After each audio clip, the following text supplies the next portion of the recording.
Right, we now come to the urgent question. Show Secretary of State, under bar. Thank you very much, Mr. Speaker. To ask the Secretary of State for Business and Trade to make a statement regarding the government's decision to issue general trade licences for sanction-processed oil products prohibited under the Russia Sanctions EU Exit Regulations 2019. Minister. Mr. Speaker, Putin must never be allowed victory in Ukraine.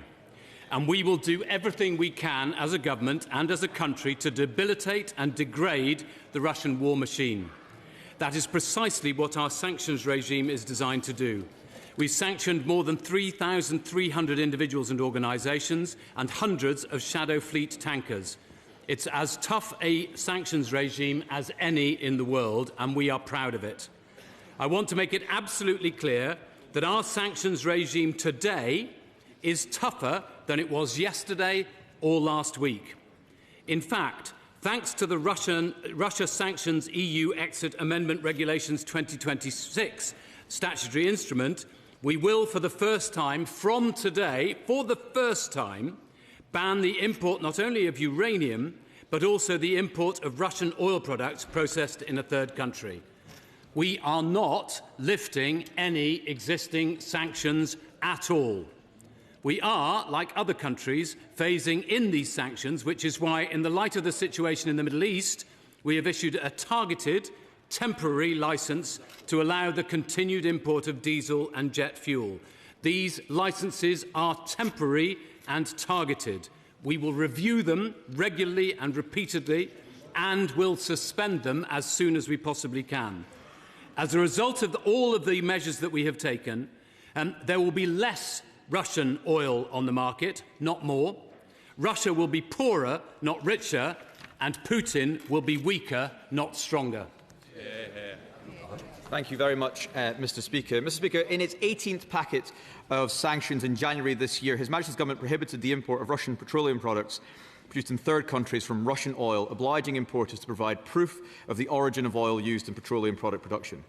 Yet yesterday evening at 7 p.m, whilst we in this very chamber were debating the future of our own North Sea oil and gas industry, and Labour MPs were being equipped to vote against new oil and gas licences in the North Sea, the government slipped out an announcement that general trade licence for sanction-processed oil products now permits certain activities prohibited under the Russian Sanctions Regulations 2019, such as the import of diesel and jet fuel to the UK. In other words, Mr. Speaker, this government has rolled back on its commitments to Ukraine and given the green light to purchase Russian oil from third countries, while at the same time as they were whipping their MPs to vote to shut down our own oil and gas production. The exact same time. It's an absolute disgrace, and they should all be utterly ashamed of themselves.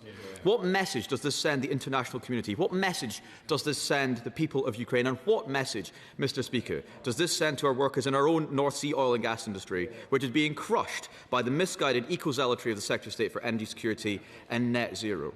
And also, Mr. Speaker, we are not only rewarding the thuggish and criminal behaviour of the Russian state, we are punishing ourselves and the skilled workforce here in the United Kingdom. And who loses out, Mr. Speaker, whilst we signal to Russia that we are willing once again to buy their oil? The British people, Mr. Speaker. We are seeing 1,000 job losses in oil and gas in the UK every single month, losing out on £25 billion in tax revenue over the next 10 years, which we could be investing in our public services.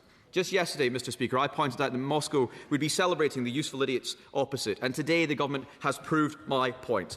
According to the government website, where the announcement was made yesterday, the Secretary of State does have the power to vary, revoke or suspend this licence at any time. So can the Minister say if the Secretary of State will consider